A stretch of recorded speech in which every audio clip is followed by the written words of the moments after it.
बिस्मिल्लाहिर्रहमानिर्रहीम, अस्सलामुअलैकुम। सत सवेरा में आप सबको कहेंगे खुश आमदीद। मैं हूँ आपकी मेज़बान उरूज फ़ातिमा।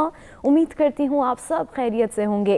नाज़रीन, आज जुम्मे का मुबारक दिन है और इस दिन की फ़जीलत से हम सब बखूबी आगाह हैं। इस दिन से मंसूब जितने भी फ़ज़ाइल हैं कोशिश करेंगे कि उनको भरपूर और खुश दिली से अदा करें, जिनमें गुस्ल करना, अच्छे पाक साफ़ कपड़े पहनना, वज़ू करना, नमाज की पाबंदी करना और दुआ करना शामिल है। जब भी दुआ के लिए हाथ उठाएं, अपने लिए दुआ करें। हमें अपनी दुआओं में याद रख के मुल्क की तरक्की और मुआशरे के अमन इस्तेहकाम के लिए भी ज़रूर दुआ करें। नाज़रीन, किसी भी मुल्क या मुआशरे में पुरअमन तौर पर ज़िंदगी गुजारने के लिए मजहबी हम आहंगी, रवादारी और कौमी यकजहती जो है वो अहम जुज़्व होते हैं, जिसके बग़ैर किसी भी पुरअमन मुआशरे का तसव्वुर नहीं किया जा सकता। पूरी दुनिया में तमाम मज़ाहिब में पुरअमन मुआशरे की तश्कील के लिए रहनुमा उसूल जो हैं वो मौजूद होते हैं, मगर दीन इस्लाम जिस तरह अमन, सलामती, हम आहंगी और यकजहती का दीन है, जिसकी मिसाल नहीं मिलती। सलामती, इस्लाम जो है वो सलामती का दीन कहा गया है। तो नाजरीन, आज हम अपने प्रोग्राम में अपने मेहमानों से इस हवाले से डिटेल में गुफ्तगू करने जा रहे हैं कि मुल्की यकजहती, हम आहंगी में हमारा क्या किरदार है, किस तरह से हम एक पुरअमन मुआशरे की तश्कील में अपना किरदार अदा कर सकते हैं। दीन इस्लाम की रोशनी में हमें क्या तालीमात मिलती हैं, क्या पैगामात मिलते हैं, इस हवाले से आज हम अपने मेहमानों से गुफ्तगू करने जा रहे हैं। तो नाज़रीन, आज के मौजू पर बात करने के लिए सबसे पहले हमारे साथ हमारे मेहमान मौजूद हैं। आप इस्लामिक स्कॉलर हैं, अल्लामा सैयद मोहम्मद अली रज़ा नजफ़ी साहब। अस्सलामु अलैकुम, कैसे हैं आप? अलैकुम व रहमतुल्लाह। बहुत शुक्रिया आपकी तशरीफ़ आवरी का। इन्हीं के साथ आज के दूसरे मेहमान हमारे साथ मौजूद हैं। आप भी इस्लामिक स्कॉलर हैं, डॉक्टर अली असगर चिश्ती साहब। अस्सलामु अलैकुम, कैसे हैं आप?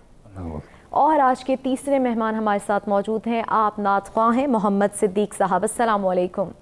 बहुत शुक्रिया आप तीनों मेहमानों की तशरीफ़ आवरी का। नाजरीन, गुफ्तगू का बाकायदा आगाज़ भी करेंगे, लेकिन उससे पहले मौसम के हवाले से जान लेते हैं कि पाकिस्तान के तमाम बड़े शहरों में मौसम की इस वक्त क्या सूरत हाल है।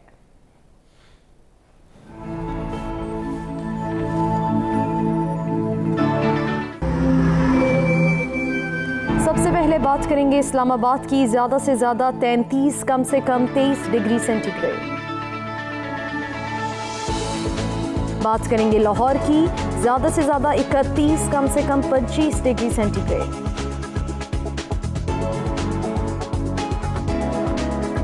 रुख करेंगे कराची का। ज़्यादा से ज़्यादा 25, कम से कम 28 डिग्री सेंटीग्रेड।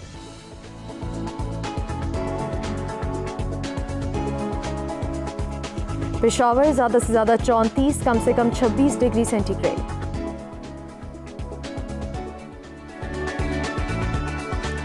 कुछ बात हो जाए कोयटा की। ज़्यादा से ज़्यादा 29, कम से कम 12 डिग्री सेंटीग्रेड।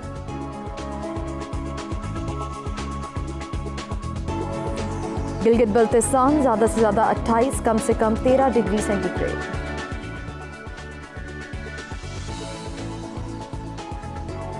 और आखिर में बात करेंगे मुजफ्फराबाद की। तो ज़्यादा से ज़्यादा 36, कम से कम 20 डिग्री सेंटीग्रेड।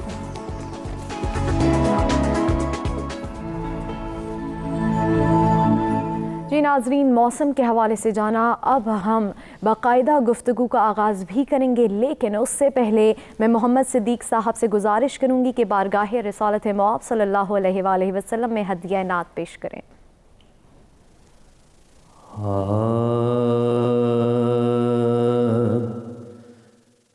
ऐसा तुझे खालिक ने तरादार बनाया, ऐसा तुझे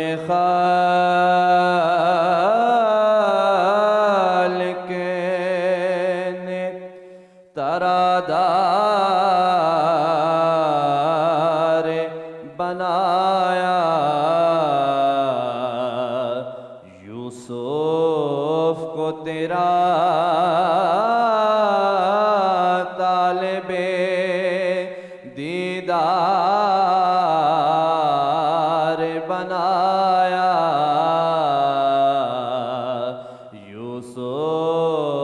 को तेरा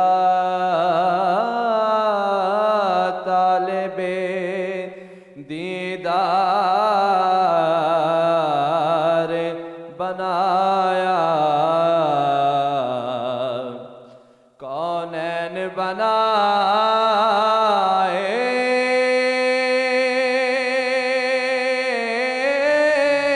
गए सरकार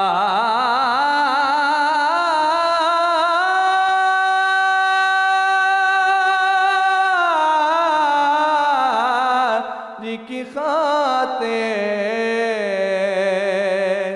कौनैन बनाए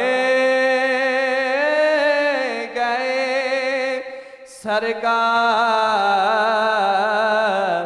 की खातिर, कौनैन की खातिर तुम्हें सरकार बनाया, कौनैन की खातिर तुम्हें सरकार बनाया। दुनिया के सलातीन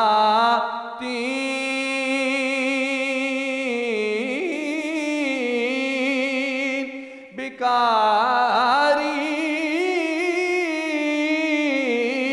है बिकारी, दुनिया के सलातीन बिकारी है बिकारी, सरदार बनाया तुझे सरदार बनाया, सरदार बनाया तुझे सरदार बनाया।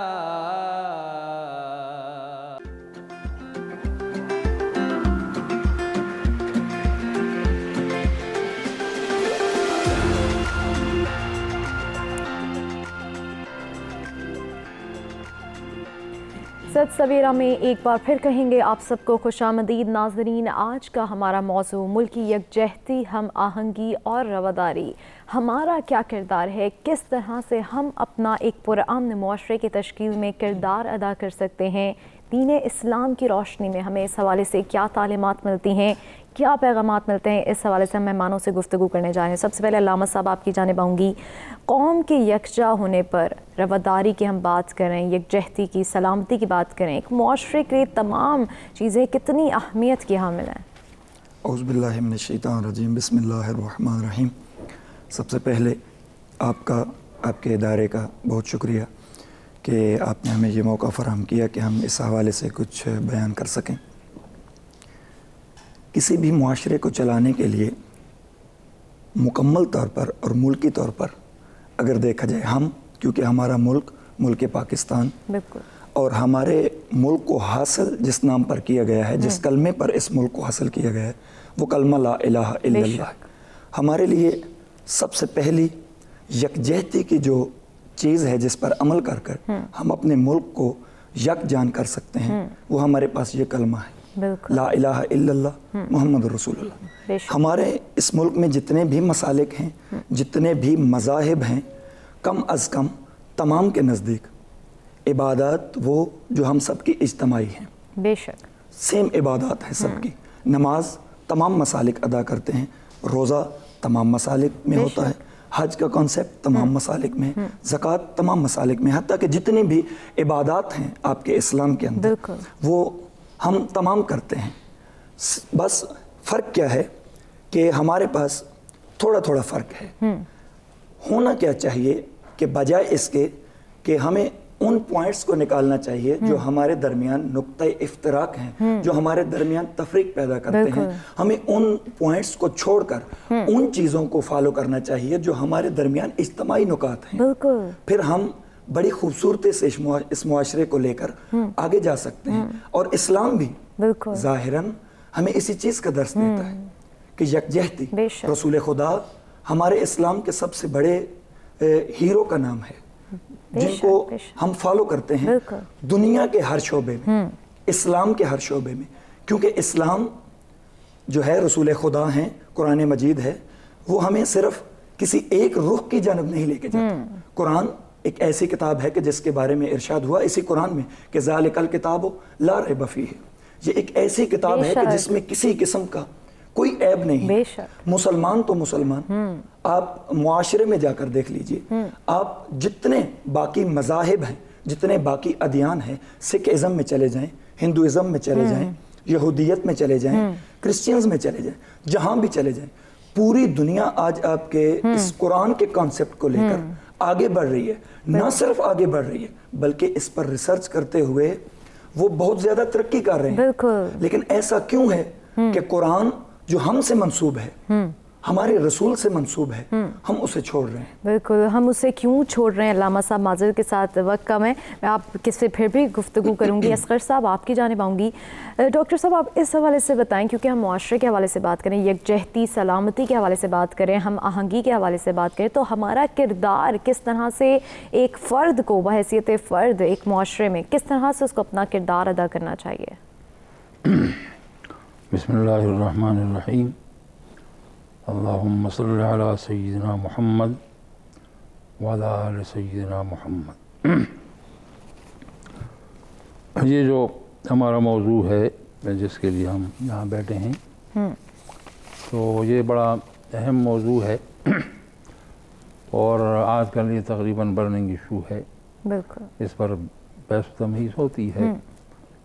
हमारे यहाँ यूनिवर्सिटीज़ में भी इस पर हमारे यहाँ सेमिनार्स होते हैं, वर्कशॉप्स होती हैं, बहुत कुछ होता है और पूरी दुनिया में तकरीबन ये है, लेकिन पाकिस्तान में बतौर ख़ास इस इशू को देखा जाता है और मुख्तलिफ़ लोग इसके ऊपर बात करते हैं।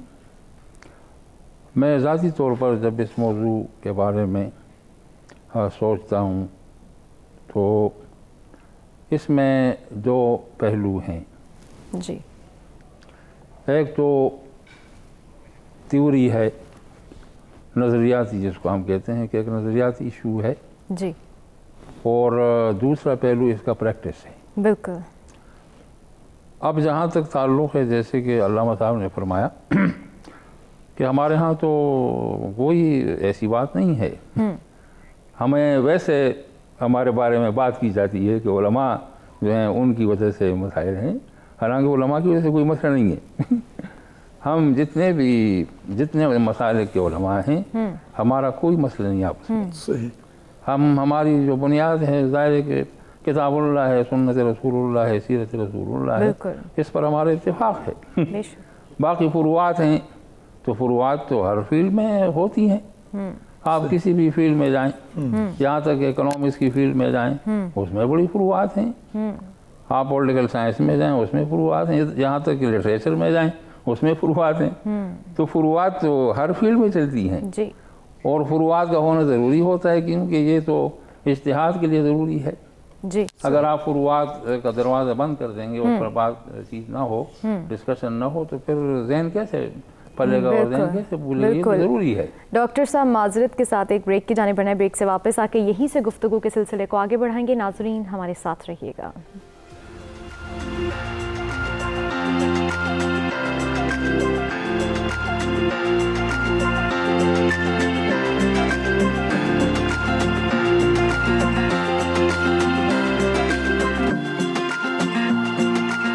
मेरे आका करना हक तो मेरा भी है, रहमत का तकाज़ा करना हक तो मेरा। तू किसी को भी उठाता नहीं अपने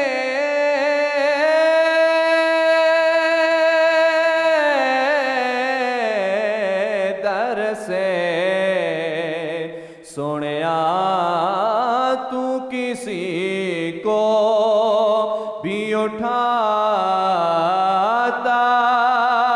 नहीं अपने दर से, कि तेरी शान, कि तेरी शान कि शाया नहीं ऐसा करना, कि तेरी शान कि शाया नहीं ऐसा करना, मुझ पे भी चश्मे करम। मैं हूँ बेकस तेरा शेवा है सहारा देना, मैं हूँ बेकस तेरा शेवा है सहारा देना। मैं हूँ बीमार आका, मैं हूँ बीमार, तेरा काम है अच्छा करना, मुझ पे भी चश्मे करम। बहुत ही खूबसूरत आवाज़, बहुत ही खूबसूरत कलाम। नाजरीन, हमारी गुफ्तगू जारी है मुल्की यकजहती, रवादारी और सलामती, किस तरह से हम अपना किरदार अदा कर सकते हैं। डॉक्टर साहब, आप ही की जानिब आऊँगी, गुजारिश करूँगी, आप हमें बता रहे थे किस तरह से हमें अपना किरदार अदा करना चाहिए, अपनी बात को मुकम्मल कीजिए। हाँ, मैंने आपसे पहले अर्ज़ किया कि जी जहाँ तक ताल्लुक़ है थ्योरी का, तो हमारा जो ताल्लुक़ है ज़ाहिर लिटरेचर से है जी, और पढ़ने लिखने से है, पढ़ाने से है जी, हम इस फील्ड के लोग हैं जी, तो हमारा एक किरदार जो है एक मखसूस दायरे में है जी, और अपने दायरे में रहते हुए जी, हम लोगों को सबसे पहले तो रियलाइज़ करना चाहिए, क्योंकि हमारे यहाँ भी हमारी बहुत खामियाँ हैं। अब वो जो पहले हमारे मुआशरे में उस्ताद था, अब बहुत उस तरह के असातिज़ा कम रह गए, अब नहीं हैं, और जो असातिज़ा तरबियत करते थे और एजुकेट भी करते थे, तो अब वो एजुकेशन के हवाले से भी बहुत कमी आई है और तरबियत के हवाले से बहुत कमी आई है। तो उस्ताद जो है इसका बहुत बड़ा रोल होता है और वो रोल मॉडल होता है जी, उसको रोल मॉडल होना चाहिए जी। ये जो रोल मॉडल की कमी है इसकी रियलाइजेशन की ज़रूरत है। सही। और इसकी बड़ी सारी वजूहात हैं, क्योंकि हमारे यहाँ जो असातिज़ा टीचिंग के लिए आते हैं जी, उनकी बाकायदा उस तरह की तरबियत नहीं होती। ये पहले दौर में हमारे यहाँ तरबियत के कई मराइल होते थे असातिज़ा के, लेकिन अब सूरत हाल ये है कि हमारे यहाँ तकरीबन वो सारा सिलसिला ख़त्म हो गया है। डॉक्टर साहब, क्या वजूहात हैं? जैसे कि आपने कहा बहुत सारी वजूहात हैं, मैं चाहूँगी हमारी नाजरीन की इंफॉर्मेशन के लिए आप कुछ वजूहात पे ज़रूर नज़र डालें। हाँ, मसलन मैं आपको मिसाल देता हूँ कि हमारे यहाँ जो हायर एजुकेशन है जी, तो हायर एजुकेशन बड़ी अहम होती है। सही। और हायर एजुकेशन के लिए हमारे यहाँ जो पहले पाकिस्तान में इदारा था तो ये UGC कहलाता था। सही। मुझे याद है कि UGC का ये फंक्शन था कि जितने भी पूरे पाकिस्तान में न्यू कमर्स टीचर्स होते थे, असातिज़ा होते थे, वो कॉलेज के लेवल पर होते थे, यूनिवर्सिटी के लेवल पर होते थे जी, तो उनके लिए बाकायदा इंतज़ाम होता था और उनकी ट्रेनिंग होती थी और ये सारा सिलसिला चलता था। इसलिए पूरे पाकिस्तान में आप देखें ना कि UGC के अंडर में उनके हॉस्टल्स थे, उनके पास पूरा इंफ्रास्ट्रक्चर था, वो सब कुछ था। लेकिन ये सारा सिलसिला ख़त्म हो गया। सही। जब HEC बन गया, UGC जो है कन्वर्ट हुआ HEC में। सही, सही। यानी कि ये वजूहात हैं जिनकी वजह से हम कहीं ना कहीं बेहतरी की जानिब नहीं बढ़ पा रहे। ये तमाम उस्ताद जो है वो रोल मॉडल होता है जिसकी हम या आज के मौसम में कमी देख रहे हैं। तो नाजरीन, इस पर तवज्जो देना बहुत ज़रूरी है। एक ब्रेक की जानिब बढ़ेंगे, ब्रेक से वापस आके गुफ्तगू के सिलसिले को आगे बढ़ाएंगे।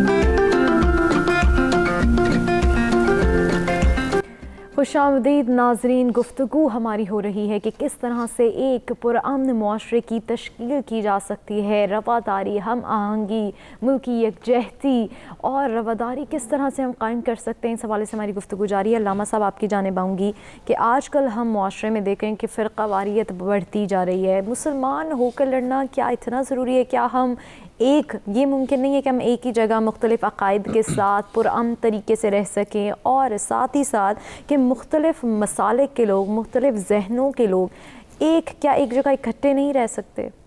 ये बहुत अहम सवाल है।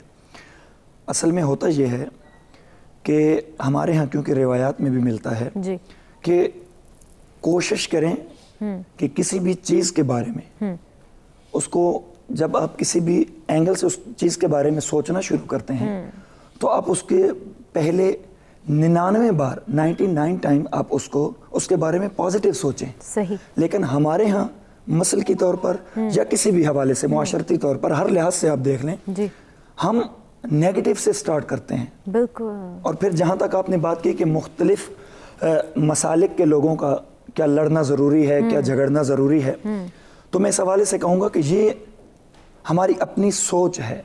बिल्कुल। वरना देखिए कि एक ही घर में दो मियाँ बीवी हैं, बीवी किसी और घर में पैदा होती है और परवरिश पाती है, शौहर किसी और घर से होता है, लेकिन दोनों एक रिश्ते की बुनियाद पर जुड़ जाते हैं, जिसको हम अक़द कहते हैं, जिसको हम निकाह कहते हैं।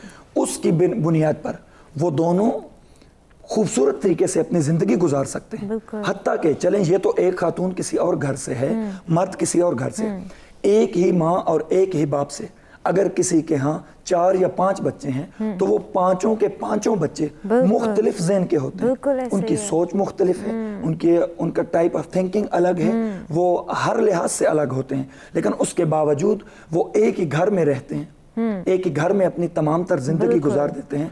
और बहुत से मौकों पर बहुत सी ऐसी चीज़ें कि जिन्हें आपको किसी भी तरीके से अपनी जिंदगी से निकालना होता है, सही, वो बड़ी खूबसूरती से उन चीज़ों को निकालकर और बड़ी खूबसूरती से अपनी जिंदगी को जो है वो आगे चला रहे होते हैं। और किस तरह ये नहीं होता, रसूल ने फरमाया था कि मुसलमान मुसलमान का भाई है। और अगर हम एक घर में रहकर दो भाई मुख्तलिफ ज़हनों के होकर एक घर में रह सकते हैं, तो क्या रसूल खुदा की जुबान के मुताबिक कि जो हम भाई हैं, मुसलमान होने के नाते जो हम भाई हैं, तो क्या हम मुआशरे में एक जगह नहीं रह सकते?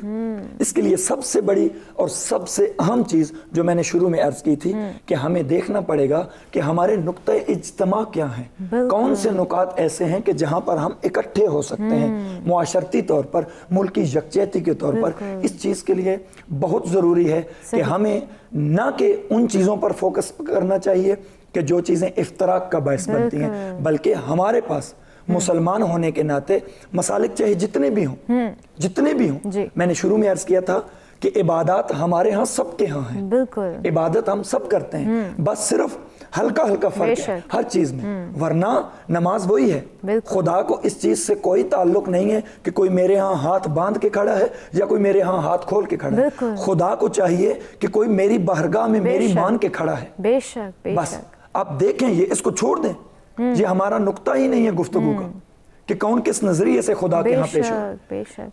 कोई जो कुछ कर रहा है वो अपने नजरिए, अपने अकीदे के मुताबिक कर रहा है। आप बहुत से मकाम पर जिस तरह अपने घर के माहौल को दुरुस्त रखने के लिए बहुत सी बातों की कुर्बानी दे देते हैं, बिल्कुल इसी तरह मुल्की यकजहती के लिए, मुल्की सलामती के लिए रसूल के फरमान के मुताबिक हम भाई हैं। अगर हम अपने घर का माहौल दुरुस्त रख सकते हैं तो फिर ऐसा क्यों नहीं हो सकता कि हम अपने मुल्क का माहौल जो है उसको हम उसमें बिगाड़ पैदा करें। सही। ऐसा क्यों होता है? सही। ये हमारे यहाँ सबसे बड़ी खामी, यानी कि सोच को बदलने की जरूरत है। आप इतना ज़्यादा जो है वो नेगेटिव सोचने लग गए, हमारे लोग के पॉजिटिव सोचना छोड़ दिया है, जिसकी वजह से मुआशरे में बिगाड़ पैदा हो रहा है, जिसकी वजह से फ़िरका वारियत बढ़ती चली जा रही है। साथ ही साथ अल्लामा साहब, मैं ये जानना चाहूँगी, जब मुल्की यकजहती की हम बात करते हैं तो हमारे हुक्मरानों का ये नारा है रियासत मदीना का, आप समझते हैं ये सोच मददगार है मुल्की यकजहती के लिए, तरक्की के लिए? देखिए, दो तरह का एक नारा होता है, नारे की दो किस्में होती हैं, एक जानदार नारा होता है और एक बेजान नारा होता है। अगर तो प्रैक्टिकली आप उस नारे पर अमल कर रहे हैं तो वो आपका नारा जो है वो ताकतवर नारा है, वो मजबूत नारा है, वो रूह वाला, वो रूह परवर नारा है, ठीक है। और फिर आपने नारा बहुत बड़ा लगा दिया है, रियासत मदीना, रियासत मदीना के जिसके सरदार रसूल खुदा सल्लल्लाहु अलैहि वसल्लम जैसी हस्ती कि जिन्होंने क्या कहा कि मैं क्यों मबऊस हुआ, मकारिमुल इखलाक के लिए। बिल्कुल, मैं मुआशरे में इखलाक को राइज करने के लिए मबऊस किया गया हूँ। मैं मुआशरे में बिगाड़ पैदा करने के लिए मबूस नहीं हूँ। और उसके लिए हमारे पास एक सबसे बड़ी मिसाल जो रसूल खुदा ने, देखे ना, नारा लगा देना आसान है, बेशक उस पर अमल पैरा होना ये बहुत मुश्किल काम है। और इसकी मैं एक छोटी सी मिसाल आपको अर्ज करता चलूं कि रसूल खुदा गली में से गुजर कर जाते थे जी। खातून थी जो रसूल पर कूड़ा फेंक देती थी। सब लोग जानते हैं, तमाम मसालिक में ये बात वाज़ेह है और हमारे नाजरीन भी इस बात से आगाह हैं कि वो खातून रसूल खुदा, अब रसूल खुदा जैसी हस्ती, अब देखें ना, क्या सिर्फ एक ही रास्ता होगा? नहीं, बहुत से रास्ते थे, लेकिन रसूल ने रास्ता तब्दील नहीं किया, अपने इखलाक से उस खातून को तब्दील कर दिया। बहुत ही खूबसूरत मिसाल आपने दी है। माज़रत के साथ अल्लामा साहब एक ब्रेक की जानिब जाना है। नाज़रीन, बहुत ही खूबसूरत गुफ्तगू जारी है और मैं उम्मीद करूँगी कि आप इस गुफ्तगू को अपनी ज़िंदगी में ज़रूर अमल पैरा करने की इस पर कोशिश करेंगे। एक ब्रेक की जानिब बढ़ेंगे, ब्रेक से वापस आके गुफ्तगू के सिलसिले को आगे बढ़ाएंगे।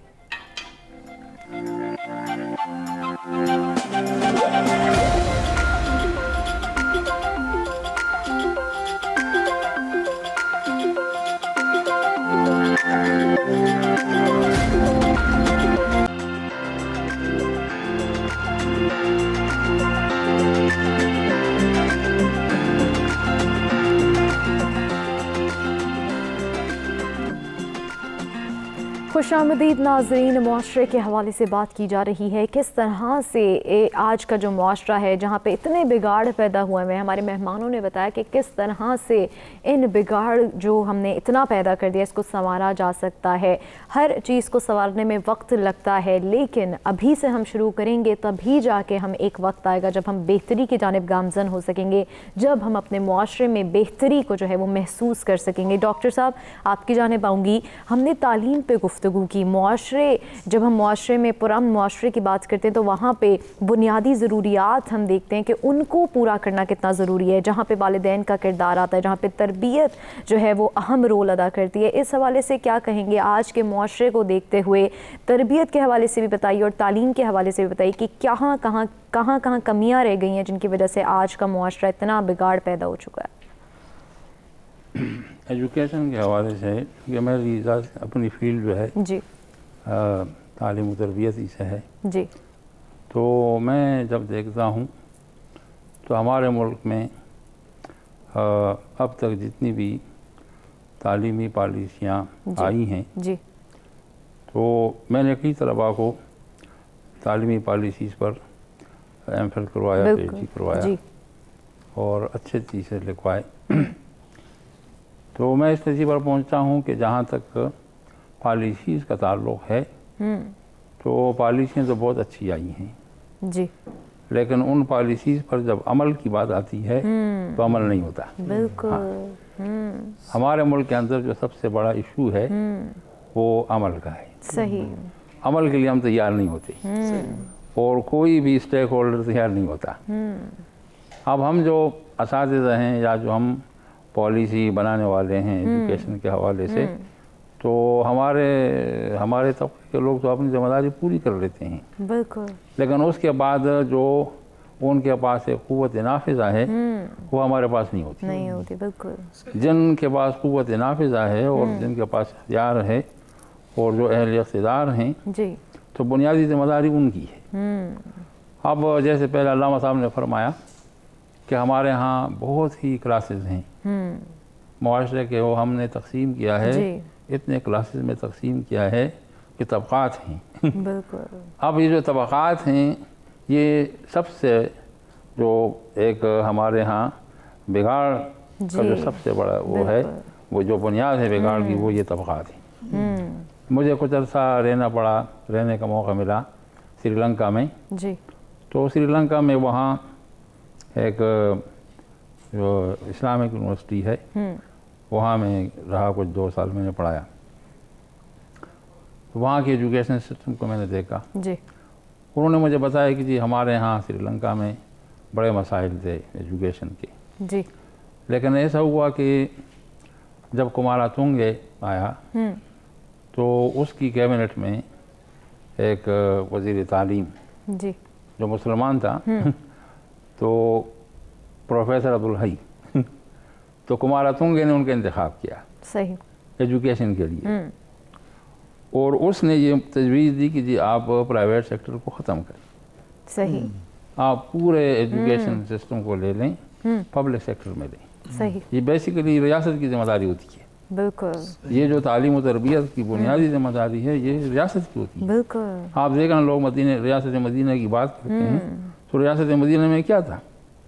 अल्लाह के रसूल सल्लल्लाहु अलैहि वसल्लम ने मदीना तशरीफ़ लाकर सबसे पहले मस्जिद नबवी की तामीर फरमाई और मस्जिद नबवी में बाकायदा सोफ़ा, और सोफ़ा में जैसे रवायात में आता है, इब्न साद की रवायत है, बाकी की रवायात हैं कि उसमें एक बड़ी तादाद 80-100 तक के सहाबा कराम वहाँ क़याम करते थे और उनकी तरबियत होती थी, तालीम होती थी। और फिर ये सिलसिला बाद में पहला है।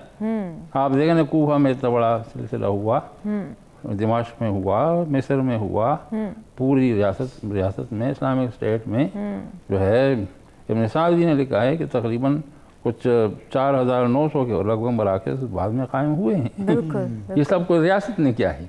हाँ, ये बुनियादी जिम्मेदारी जो है ये स्टेट की होती है कि स्टेट जो है वो बिल्कुल जैसे हम घर की बात करते हैं कि वालिदैन जिम्मेदार होते हैं बच्चों की तालीम और तरबियत के और वो उनकी देखभाल करते हैं, इसी तरह स्टेट जो है वो ऑन करती है अपनी रियाया को। और रियाया की जो ये जो पहलू, ये सबसे बुनियादी पहलू है। बिल्कुल। तो ये जो हमारे मुल्क के अंदर मसला है, हाँ उन्होंने, मैं आपको बता रहा था कि श्रीलंका में उन्होंने कहा कि प्रोफेसर अब्दुल हई साहब ने जब ये तजवीज़ दी जी तो इस तजवीज़ पर अमल हुआ और उन्होंने कहा कि जी आप प्रायोरिटी दें एजुकेशन को। बिल्कुल। इस वक्त श्रीलंका में 96% लिटरेसी रेट है। हाँ, और वहाँ ओ लेवल मैंडेटरी है। सही। हर वहाँ सब्जी फरोश भी आपको ओ लेवल मिलेगा। वाह। और आपको वहाँ वेटर भी ओ लेवल मिलेगा, कमाल, मोची भी ओ लेवल होगा। यानी कि इतनी अहमियत है तालीम की। हाँ। तो मैं वहाँ 2 साल रहा और हम कुछ साथी थे, कुछ मिस्र से थे, कुछ हम यहाँ से गए थे। तो हम तलाश करते थे कि हम 2 लोगों को आप देखें जो हार्स ट्रैकिंग करते हों, आपस में उलझते हों। तो हमें 2 सालों में कोई नहीं मिला इस हद तक। और ये सब जो है ना, ये नतीजा होता है एजुकेशन का और तरबियत का। बिल्कुल। तो पाकिस्तान में जो हमारी सोसाइटी है, ये कहते हैं कि जी हमारा लिटरेसी रेट इतना है, लेकिन बुनियादी तौर पर पाकिस्तान में अगर सही मानों में देखा जाए तो लिटरेसी रेट जो है ये 10% भी नहीं। बिल्कुल। यानी कि बुनियादी ज़रूरियात को पूरा करने की ज़रूरत है। जैसे कि डॉक्टर असगर साहब ने फरमाया कि जब हम तालीम के लिए प्रॉपर एक पॉलिसी बनाएंगे, मजबूत तरबियत देंगे बच्चों को, तभी जाके हम एक पुराने मुआशरे की तश्कील के हवाले से सोच सकते हैं। नाज़रीन, एक ब्रेक की जाने पड़ेंगे। ब्रेक से वापस आके उन इक़दामात के हवाले से जानेंगे अपने मेहमानों से कि बेहतरी लाने के लिए क्या क्या इक़दामात करने की ज़रूरत है आज के मुआशरे को देखते हुए। एक ब्रेक की जाने पड़ेंगे। ब्रेक से वापस आके यही जानेंगे।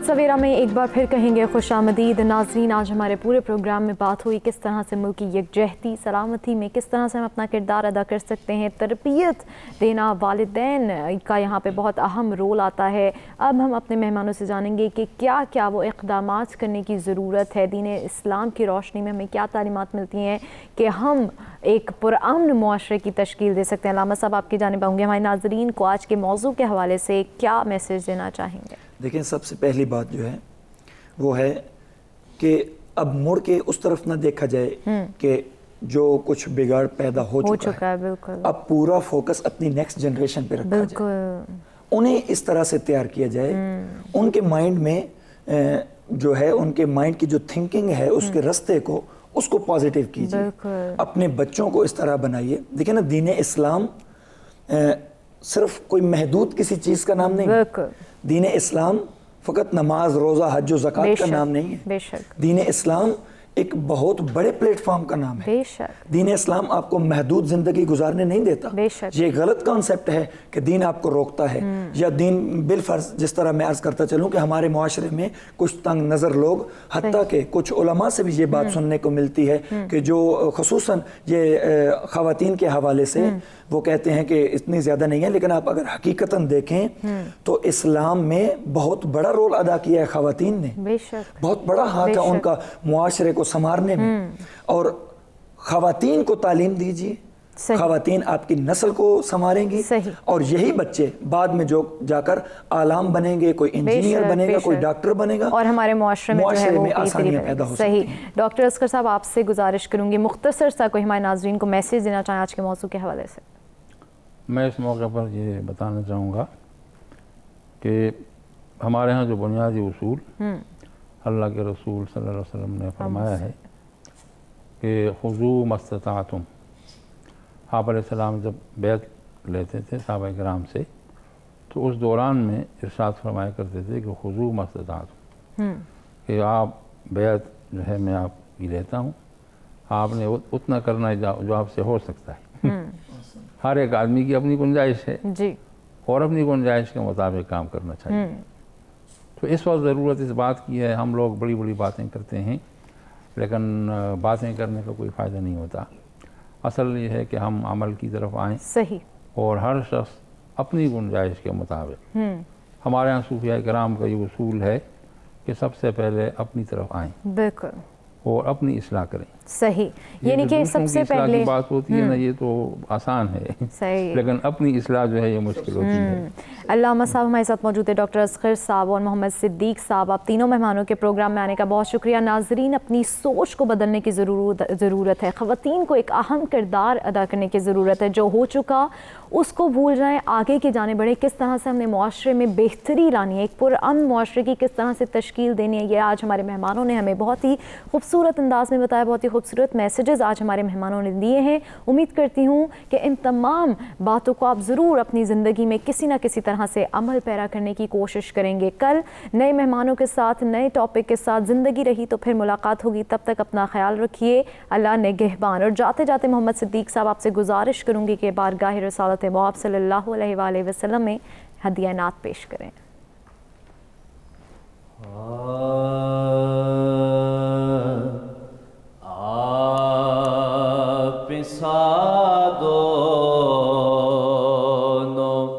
जहाँ में नजर आया ही नहीं,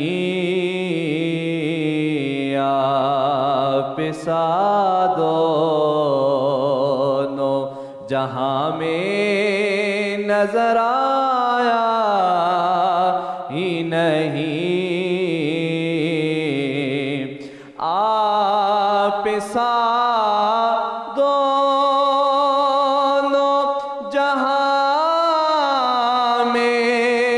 नजर आया नहीं, आप सा दोनों जहां में नजर आया नहीं, क्योंकि अल्लाह ने कोई और बनाया ही नहीं, आपने जब से नवाजा या रसूल अल्लाह,